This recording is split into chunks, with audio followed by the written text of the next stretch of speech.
What is the closest our business has ever come to failing? Gutted, you didn't survive the recession. Give me some embarrassing moments where you wanted the floor to swallow you up. We're just a couple of business anchors. Welcome to the Bysiness Anchors Podcast. This jingle is slightly too long. This jingle is slightly too long. Welcome to episode 9 of the Bysiness Anchors Podcast, and today we're going to be talking about cheerful things like what's the closest our business has come to failing, and how are we possibly going to get through a recession. Exciting topics, Lloyd. Yes, yeah. There are some more positive questions. I just thought I'd really, at the start of the episode, focus on the negatives. Get people listening. Get people going. The answers should give some interesting insights, though, I think. Yeah. Again, the questions we've come up with are hopefully going to be, some of them going to be more difficult than others.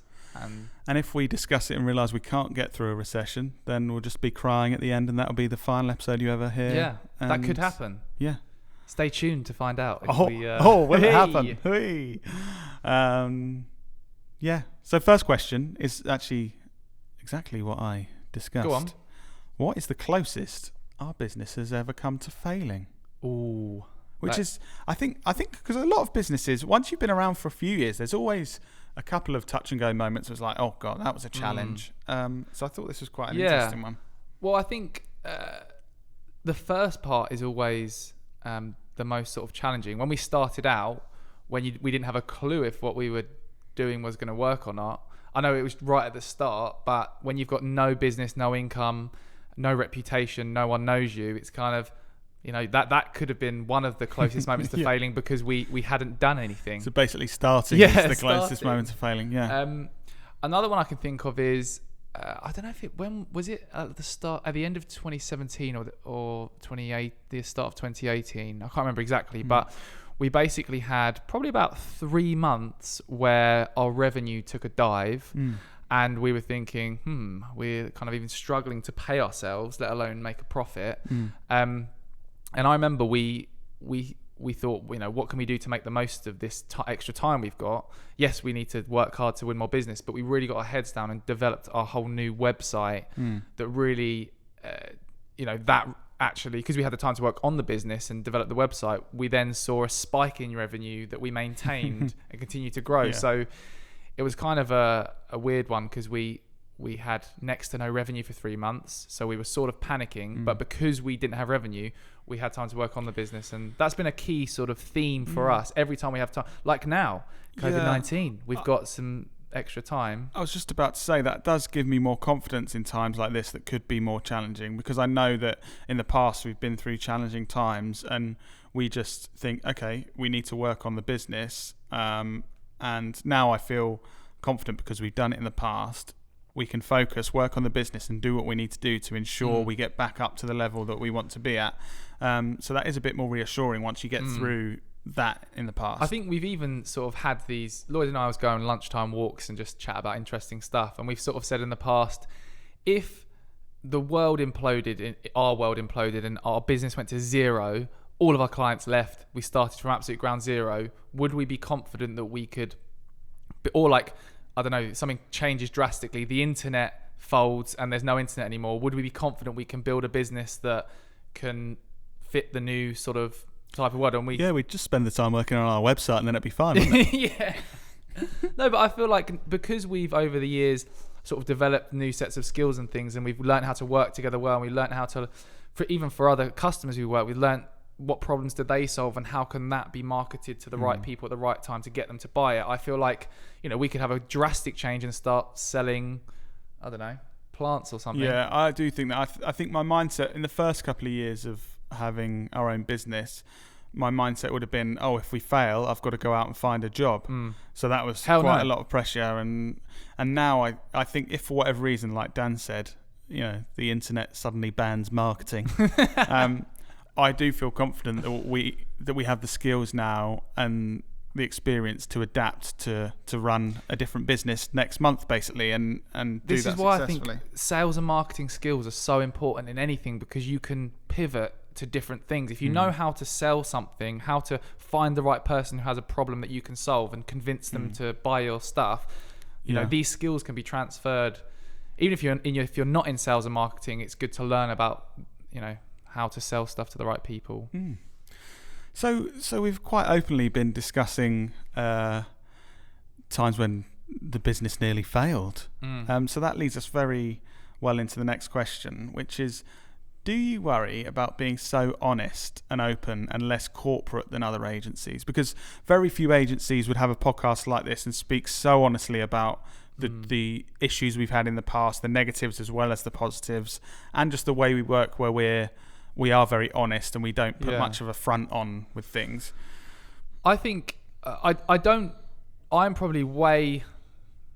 worry way less about it than you. Sometimes I want to say stuff and you sort of pull me back because it can go too far. But I think it's good to be honest and open, and I feel happy that we're this way, because for those that this isn't right for, and those that see how honest we are and the things we're talking about and sort of get put off by it, ultimately we want to attract the type of clients that are aligned with our values and what we believe in and what we're doing. So being as honest and open and transparent as possible attracts those and sort of repels those that don't align with our values. Yeah, because the truth is, if working some, and this isn't a thing of kind of saying, oh, we wouldn't want to work with those businesses. It's just the fact that for both sides, if a business is completely different to us and our values don't align at all, it wouldn't be good for us or that client to work together. It's not that we're like, oh, we're too good for you. No. We're not too good for anyone. We're just different to that business. So it's not worth us trying to work together. And I think we had some negative feedback about this podcast from one of I think he's my godfather. If you're still listening, let me know, Terry. I think you are. And he was kind of expressing concerns that we might be putting people off being like we are, and how open and honest, and how we're talking about ridiculous things sometimes and funny stories in our personal lives and weird things. But my response to that was kind of exactly what you said. If clients hear about us being real people and kind of go, oh my God, we could never work with them. They have a beer on a Saturday. Oh. then it really wouldn't work for us to be. So it doesn't matter that we've put off those people, because we wouldn't have worked well together. Yeah. I also think it's quite refreshing for people to see, in terms of our content. It helps drive more conversations. If we were just vanilla and did what lots of other businesses do, and just did the standard, here's 5 tips to market your business, and we weren't really ourselves and didn't talk about things that other people are too shy or don't want to talk about, then it wouldn't help us stand out, and it wouldn't get people thinking, oh wow, that's unique, that's different.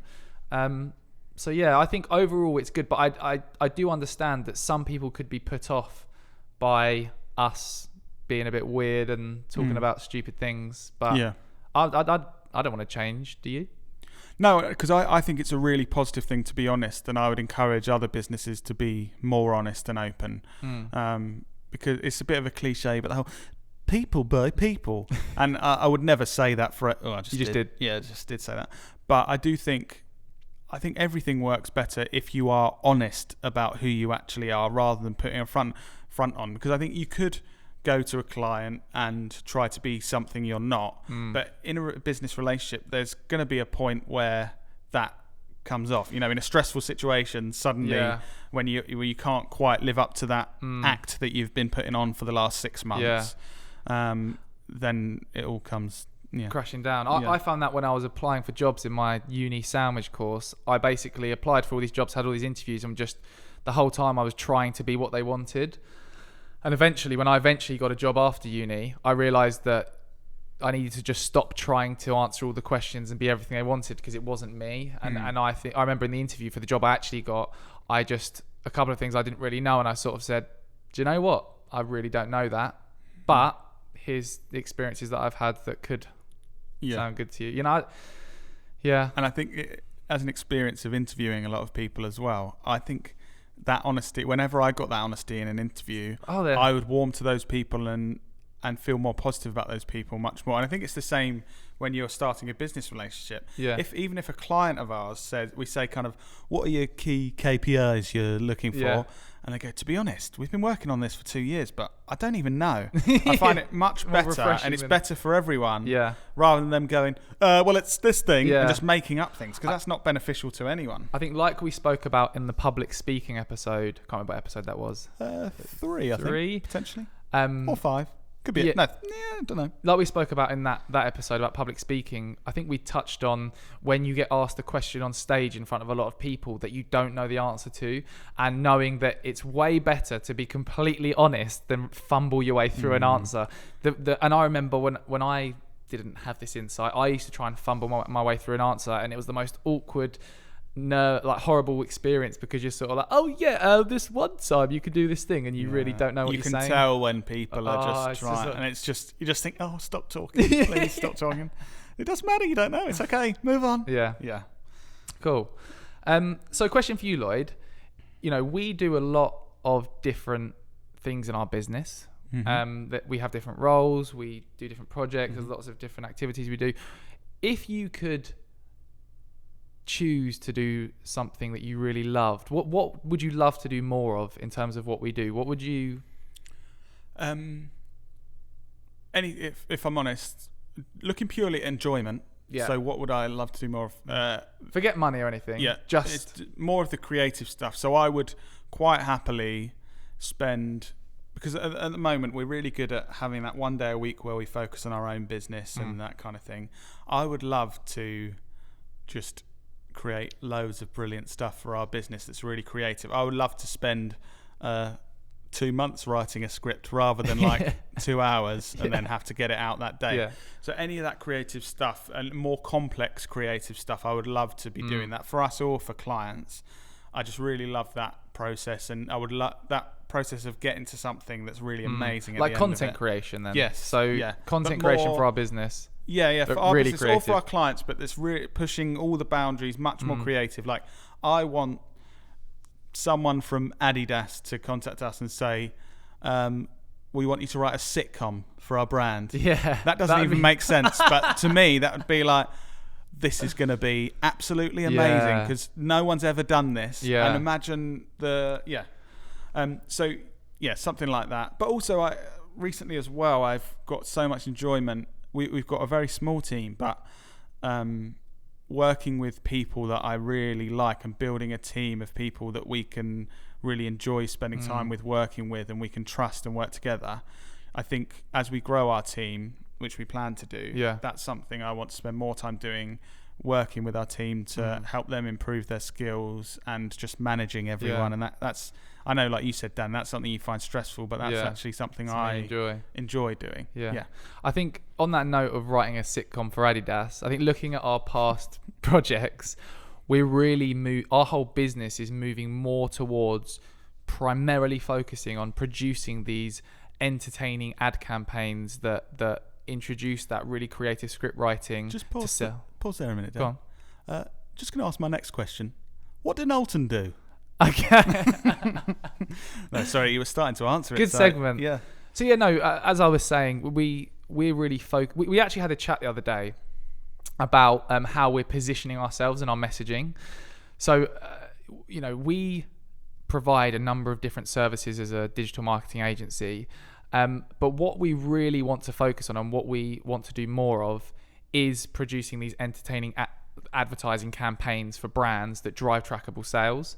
So we were talking and talking about how we're going to overhaul all of our messaging to do more of this. So that's what we do: produce these entertaining, where we look at the objective they want to achieve, and then produce some really great entertaining pieces of content that don't just get people's attention, holds their attention, entertains them, makes them feel good, but also subtly communicates the benefits of whatever that product or service provides, and then ultimately gets them to buy it. That's what the stuff we love doing. I think we've realised in the past, and this is why we discussed it recently when we've had time to think about the business and take a step back, our messaging hasn't always been clear. We've done a lot of things in the past, and we do a lot of things, and we do things like this that are quite different to what we actually do day to day. So I think some people think, oh, they're those guys that run that podcast. It's like, yeah, we are, but actually what we do for customers. 3% of our time. So yeah, I'm glad that we're getting clearer to the outside world that I think that's what we do. We've just been so crap at communicating, and we're still working on this. So crap at communicating what we do. Like, if you're listening to this, most of you are probably thinking, "What do they actually do?" And to answer your question, we produce entertaining ad campaigns that drive trackable sales for brands. That's what we do. And I think it's taken 6 years to realize what our real unique offering is. The thing that we're best at, and the thing we can provide most value doing, and the thing that more than anyone else we can provide value in that kind of because we know through creating our own content, or and for our clients, we know the types of content that people actually want to consume. They don't want to consume you talking about your brand and look at this new cup, it's really good and it's got a big rim so that more liquid can get in. And I've got to be careful with that. Yeah. But no, we know that people don't want to consume that. They want to be entertained, educated, inspired. They want to be, it's so difficult to grab people's attention now on social because they're just scrolling. What do they stop for? They stop for things that captivate their attention and entertain them, and we produce those campaigns but also tie in the benefits of your product and service in an entertaining, fun way. And I think we talked about that campaign we loved running for that electronics brand, and that's the type of campaign we want to be doing more of because we know it works and it's good. It does. Well done, good answer. Thank you. Top marks. Thanks, mate. So what about reviews? We want people to leave us reviews and stuff, don't we? They probably should. We're going to pick a word. What words? The last few episodes, we've been getting people to include a word. Well, actually, we shouldn't tell people, but we recorded this at the same time as the last episode 8. So we actually won't hear the words until episode 10. So we should probably use the same words. Okay. What were those words, Lloyd? In case you didn't listen to episode 8, which would be weird if you just started at 9. But, that's fair enough if you did. Do what you want. But you need to include the words drama or business studies in your reviews, and we're going to be reading the best ones. And please, get creative, and we will read the best ones, and I'll just keep repeating the same sentence. Yeah. But it's those reviews, and it's you listeners telling your friends to listen to this podcast that helps us reach more people. I think you mentioned before we even charted in France and Spain, didn't we, Lloyd? Did we get on some kind of charts in France and Spain at some point? Yes. Yeah. Well, there's been lots of countries, but this week's ones we've got on the charts for the first time: Spain and France. So. Yeah. All the Spanish and French listeners. Bonjour. Hola. J'ai 12 ans. I always laugh that, in case you don't know, J'ai 12 ans is I'm 12 years old. And it's funny because me and my friends always say that because you learn how to say your age when you're 12 years old. So lots of people know that phrase. Brilliant, Lloyd. Yeah, thank you. Just thought you'd be interested in that. So cool story, bro. Thank you, mate. So I've got a question for you, moving on. I want to know, and there's been a lot of these, embarrassing moments. You've had a lot of embarrassing moments throughout your life, really. I mean, you're just quite an embarrassing kind of character, But I want to know, throughout the Knowlton era, throughout running Knowlton, give me some. You might have more. You've probably got more than one. Give me some embarrassing moments where you wanted the floor to swallow you up. Can you think of any? I don't think we've had many embarrassing moments. Well, you might remind me of some, but the main one I think was just, and you didn't even realise until we left, so it wasn't embarrassing for you. But we spoke about it in a previous episode, that when we turned up to a pitch and didn't realise it was a pitch, so we just basically turned up for a chat. And like, where do you want to plug in? What do you mean plug in? My phone? What? And just the whole way through I was thinking, they're so disappointed that we're not pitching them, because we thought it was a discussion, and it was definitely I think it's those key moments where you're the moments where you have the most embarrassing lessons that you learn from, like that, are the most useful ones, because you remember them because they were so embarrassing. Yeah, but I don't know. Well, I don't get embarrassed easily, so maybe I should have a lot more embarrassing moments, but I'm not embarrassed by the things I should be embarrassed by. There definitely are some. Yeah. Next question. Go on. Because I'm not easily embarrassed, so there wasn't much to talk about. What do you love about your job, Dan? Good question. I think a lot of things, comparing it to, again, I've spoken about this before, but I was an assistant manager at an enterprise rent-a-car branch after uni. Going through that experience, and I learned a lot in that sort of role, but I absolutely hated my life. And as I mentioned in the last episode, I basically had a breakdown and just quit my job and came running home to my mum and dad crying because I hated it so much. So having that experience... Cheerful episode. Business ain't good. Hey. Now, having that experience makes you really appreciate, and now doing something that I love, we love, really makes you appreciate, the things you love about it. So first of all, the freedom to do what we want to do and spend our time doing. There's nothing worse when you're in a role and your manager or whoever's in charge of you is saying, do this, do this, do this, and you're thinking, I don't want to do that. That's shit. That would be rubbish. That's not my skills. Whereas we can very openly be like, oh, we need to get these activities and these actions done. Whose skills will work best to do this? Who will enjoy it the most? And that sort of thing. So we've got complete ownership of what we do. I guess that's the first thing I really enjoy about working here. Secondly, again, we've spoken about this, but the feeling of building something. I don't know. When you do some kind of creative activity, if you draw something or if you paint something or if you, I don't know, whatever your creative outlet is, once you've done that activity and there's something, an output, you kind of feel a sense of achievement and feel a sense of looking back at it. I get that for just our brand in the sense of there's all these small things we do, create content, deliver really cool campaigns for clients, develop our website. There's all these things we do that contribute to building something really cool. And I love the sense of looking back. And whereas, it's good to work for a company and you get lots of experience and you can contribute to that. But I guess I couldn't compare the feeling of doing your own thing. Even if you work for a company and you also do other creative outlets that you do in your spare time, the feeling you get from doing, don't know, does that make sense? Yeah, I think it does, definitely. Yeah. I think that the feeling you get when you've actually worked hard on something and you can see a difference in what's happened is really good. And when you're running our own business, we have much more control over that, basically. Yeah. So I just randomly thought of something to do with that. Remember that time when you said you had this sort of side project where you were going to create a video every day and you created a whole YouTube channel called something, I can't remember what it was called, Lloyd. And it's called Lloyd Today. It was called Lloyd Today. And Lloyd, so the first video he made, then he's looking at me, the concept was Lloyd doesn't quite know what he's going to create, but he's going to create a video every day. No. I think it wasn't even that ambitious. Every week. So he made the first video, made the YouTube channel, put it on YouTube, and it's saying, I'm going to be creating a video every week. Is a classic Lloyd. Great idea. Didn't deliver. It's only got one video on the channel still. Didn't even do the second week.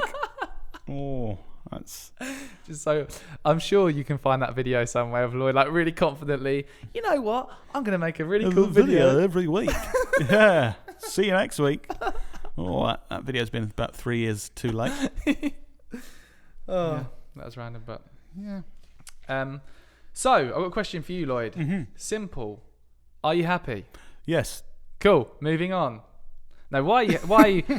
This is an interesting one. Why are you happy? How do you judge how happy you are? How do people know if they're happy or not? What is happy? This is really a random question, isn't it? Well, what is happy? Because you are, knowing you are just quite a happy person quite a lot compared to a lot of people. And I think, that's a... I am not happy that your phone just rang while we're recording this podcast. Sorry, my alarm just went off. Okay. Why are you happy? What? And so we take it for granted. So many happiness questions. How to be happy? So right. Okay. Lots of happiness questions. Go. I am really lucky that I'm really happy. But give us some value. How can other people be happy? Well, I think recently I've realised a lot more what actually makes me happy. So over the last couple of years, my stomach's rumbling. Oh my God, that is such a loud rumble. If you pick that up, if that's in your ears or not. But yeah, over the last couple of years, I've really worked hard to understand what it is that makes me happy. And I think I've had to get out of certain habits to understand that. So, for example, I Sorry, I was just a bit unhappy there because our neighbours made a really loud noise again on the podcast. But feeling Go on, happier Lloyd. now. So certain things, like at the moment, I am getting out of anything in my life. I mean, other than my wife and my son Leo, because that would be weird. And your brother spending Dan. time with them, and my brother Dan. I'm getting so much happiness out of. I think I know what you're going to say. Out of Plants. growing vegetables and plants, and I'm even saying that, thinking that's fucking ridiculous. But no, I just think being more. You do always send me pictures of how your seedlings are doing. I've never grown veg before, never been much of a gardener, and in the last couple of months, I've just started doing it, and I've realised that something as simple as planting some seeds and watering them every day makes me happier than 90% of everything I do day to day. What an interesting life you lead, Lloyd. No, but I know how weird it sounds, but I think getting and it's made, and I've only done that because I've been trying more and more random things to try and work out, because I used to think when I was younger that you would need lots of money to be happy and you need to buy lots of cool stuff and do lots of cool things, and I'm realizing more and more now I'm becoming a boring old person. That there are some very simple things, and I'm kind of trying to make notes in my own head that there are really simple things that I just need to repeat over time, and it makes me really happy. So why would I not just grow some more seeds if it has such a big effect? So you say that makes you happier than like buying a really nice flashy new car, or I would a bigger house, or genuinely right now, if you said, Lloyd, your cucumber plants are going to thrive this season, I would take that over a new car. You don't like cars anyway, so that was but I know, but it's that understanding of yourself, of what actually makes. I know that shiny cars don't make me happy. We have had some weird. We do call each other quite a bit, and we have had some weird conversation where we talk about, because I actually do get where you're coming from, because I'm growing tomatoes and strawberries. Oh, so weird. No, but I'm not as sort of. You've got a wormery where you bought 500 worms and they eat all your food and poo it out. My composting is brilliant. Right now. You've taken it to the next level. So because I know the listeners are going to be so interested. All my food waste for the last 6 or 7 weeks has either been eaten by worms or it's in a compost bin, where it's creating great compost that's going to feed my vegetables next year. But Lloyd, no, the amount of enjoyment you get about talking to me about that is ridiculous. It's been the best part of any podcast. No, literally, when you call me up. But no, it's those. I think you're right. It's finding those. Like my example is this weekend, I bought a Fitbit. Right, I'm one of those people. And I have got so much enjoyment out of setting goals for how much movement and activity I need to do, and reaching the goals and getting a little vibration on my arm saying you've reached your goal today for the. Even earlier on, when we were in the office, I had sort of 80 steps to go to hit my target for the hour, and I would walk around, and I just felt so good with that. Which sounds really sad. These are strange examples, and I'm not saying, just start a vegetable garden because it'll make you happy, because it probably won't for you.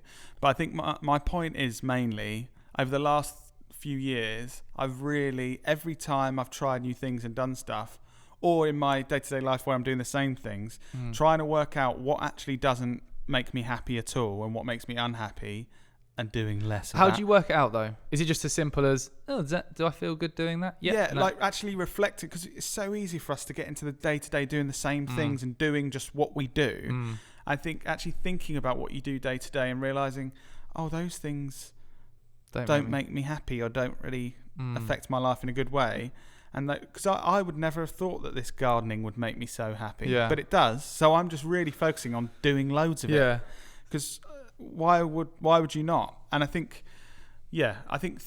people be surprised about what might make them happy. So try new things and then really thinking critically and reflecting on what you do. I think something Steve Bartlett talks about is reviewing, also like auditing who you follow on social as another thing, because if you're following all of these fitness influencers that have beautiful 18 packs or whatever they are and amazing bodies, and then every day you're looking at them thinking, I don't have an 18 pack. Whereas if you followed, I randomly follow this woman called Megan Rose Lane or something, and she talks about body confidence. It's such like a female oriented account, but I like watching it because she's always talking about appreciating your own body, and rather than so I think auditing that's made me happier to an extent, thinking about what content are you consuming and who from, and I've started unfollowing all these people that kind of just make you feel worse about yourself, basically, because a lot of them do. And I had this feeling literally yesterday. So all this stuff in the news about how our government's handling COVID and Dominic Cummings and stuff, and all these people moaning on Facebook about people who aren't acting how they think they should be acting to limit the virus and all this kind of thing. Lots of negativity, and I realised yesterday it really made me feel unhappy. Oh, really? So I made a point to stop looking at those things, and I already, after not doing that today, I feel much better. And I know I'm not saying shut off the outside world, but I was checking on those things too much. The Facebook local groups, the Thanet group that we have for our area. Look at these people doing. There's so much negativity, and some of it's understandable, and I agree with some of the points that are made. But does it make your life any happier? If I look at that 12 times a day, is that going to have a positive effect on my life? Okay, flipping on its head, what could you be looking at to actually make your life more positive? Have you thought about that? Like, what Plants. do you... Plants. No, that's literally true. Yeah. Reading up about... No, but I so rather than scrolling through Facebook groups that have a lot of negativity on and people fighting and telling each other they're dickheads, so this weekend I made that switch, stopped looking at that, and started listening to the Agency Phonics podcast, which is really so for our agency business world, I know that I'll learn stuff from. It's very positive, trying to help people, and I got and it was, to me, it was entertaining with my interest, entertaining, and I enjoyed the time listening to it. Adding to your life rather than taking away from it. And it made me think of new ideas and made me really happy. And all it took was half an hour of that to make me feel completely different. Yeah, the best feeling is listening or consuming content, and then one of us kind of has an idea, and we call each other up and say, "Oh my God, we should be doing this in our agency." And I think we've spoken for about 20 minutes on being happy. No, but I think that's a good, good interesting approach. So, completely different question. Go on. Just wait a minute while I find it on the page. This completely off the cuff. I'll just think of this question. What's your favourite campaign that Knowlton have worked on, and why, Dan? Oh, I just randomly thought of that one. We've worked on lots of cool, interesting campaigns. I guess the way I would answer this question is looking at the campaigns that we're the proudest to produce. So I love showing people, saying, "Look what we did," and also the results they've achieved.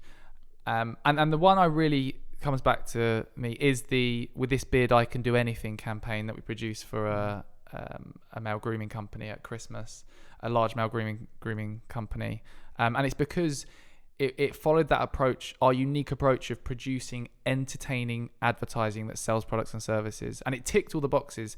It was, well, I'd like to say it was incredibly entertaining. We got lots of good feedback in the comments from people saying, "Oh my God, this is an advert and I watched all of it. I'm going to buy your product now." Oh my God, whoever wrote this script is just the best person ever. No, but you know, some campaigns really land, and this, if you look in the comments, people are literally saying how good it was and that sort of thing.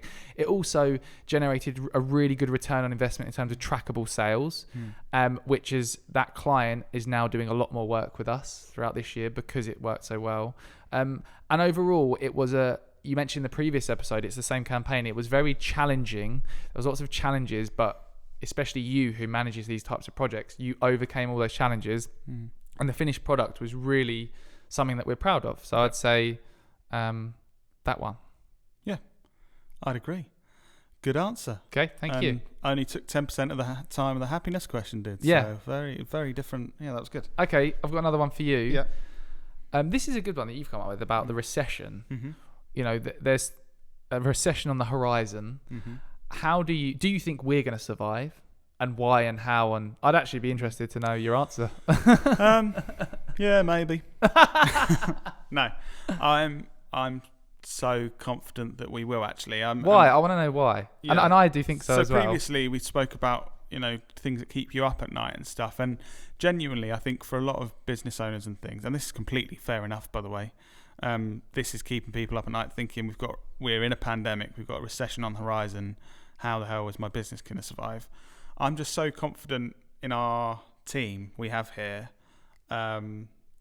that we have the ability with all of our skills together to get through it. And I know, the conversations we've had already, and the thing you spoke about earlier in the episode, I think, or it could have been, last episode, that I'm so confident within our business we now have the skills that we could completely change our business, and in 30 days I feel we'd have... Be millionaires. We'd have...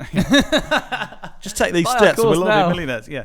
No, but in 30 days we'd have a business up and running, selling certain products or services that are completely new to us, and that we could make that business work. I really do think with us leading the business, the people we have giving us advice and supporting us, and our team with their skills, I'm sure we can do that. So I'm really confident that we will, because of that, really. And I think it is the case that a few years back I wouldn't have been confident at all. I would have been hopeful. Yeah. But because we didn't have the experience and the skills to think, actually, we can do this.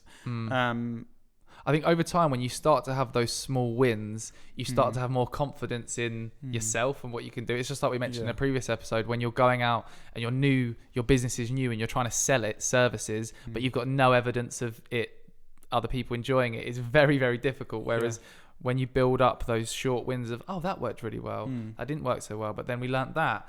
Now we're in a position where, I feel the same, actually. I feel confident that who knows what we'll be doing, but... Yeah. And if we don't survive, you can quote us in this episode, say, gutted, you didn't survive the recession. And that'll be lovely to hear. Make sure when you say that, you leave a 5-star review. I've just realised we've got a final question on here. Doesn't fit with anything we've been talking about. So really confident we can survive that recession. So moving on, Dan, what's your morning routine? We really should have come up with a better way to transition these questions into each other. We really haven't thought about that. But great question, Lloyd. I love when we've had terrible segues to the next question. We just straight away, great question. So morning routine. There's all those books. Have you read any of those books where it says, I can't remember what they're called. There's certain books where it's like, follow this morning routine. Wake up at 5, have a herbal tea, have positive affirmations. Think about, have you read those? All of them, like you have to wake up between 3 and 5 in the morning, basically. Yeah. So first of all, I don't have any, I've never thought about this and have a structured approach, so this probably won't be that valuable, but I'll tell you anyway. So my morning routine's changed in a couple of ways since COVID-19, because all the gyms are shut, and also since having a child. So my morning routine used to be waking up before having a child, waking up at 5. See, hang on, this already sounds like one of these ones that you'd see on the internet as such a brilliant... No. Waking up at 5? Sounds to me like you're one of the douchey people with the morning routines. No, I'm not. There's no benefit to this. Just ignore me, but I'll just tell you anyway.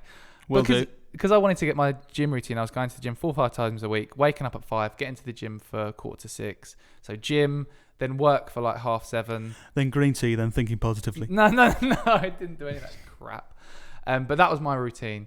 Now, again, not much structure. So, structure-ish. So now, between 5 and 7, when my son is screaming, I get up, not screaming, but showing signs of being awake. Get up, do his milk, feed him, change him, play with him for a bit, put him back down for a nap, make Christella tea, get ready for work, cycle to work, start work. There's no like green tea or any of that crap. We have a coffee when we get in, but what's yours? What's your morning routine? Do you actually have one of those, I get up and do 5-star jumps? No. I for a while don't try and act as if you've got some really cool morning routine. No, for a while I did things like that, but nothing's ever stuck. I really don't have much of a morning routine at all. I get up at... This is a really riveting episode. I get up at 7 and then get out of bed and have a shower and stuff and then come to work. So, wow, you guys... Surprisingly, there haven't been videos online about my morning routine. Anyway, I mean, it's brilliant to finish on a terrible question. So we hope you've enjoyed that. Really, it peaked probably second to last question and then really went downhill. But please do leave us a review, including drama or business studies. And remember, make sure you don't make it obvious we've asked you to do it, and we'll be reading out the most creative ones. Just like this one, which says, Now We Know How to Do Marketing Stuff, which is a great title. Another entertaining and engaging Oh, God. Oh, Lloyd, come on. Oh, Top Business Podcast. Another entertaining and engaging podcast, guys. Living as I do near the border with Wales, I have to ask if you plan a Welsh language version of Anchors Business. That was my Welsh accent because I speak. Hang on, let me just try. Angor Business. No, that doesn't sound Welsh. That sounds Russian. Angora Business. Bless you. Okay, if you're Welsh, I apologise and tell us where we went wrong there. But thank you very much. And guess who that was from, Dan? Who? Light Bulb Guru, fan of the show. Oh, Richard. Yes. Thank you, Richard. Great review, Richard. And I love that you slipped Wales in there by talking about the country. So watch out for the new episode of Anchors Business next week, which is the Russian version. And thank you guys for listening. We hope you've enjoyed. Yeah. And if you want to hear more great morning routines, tune in next week. See you then.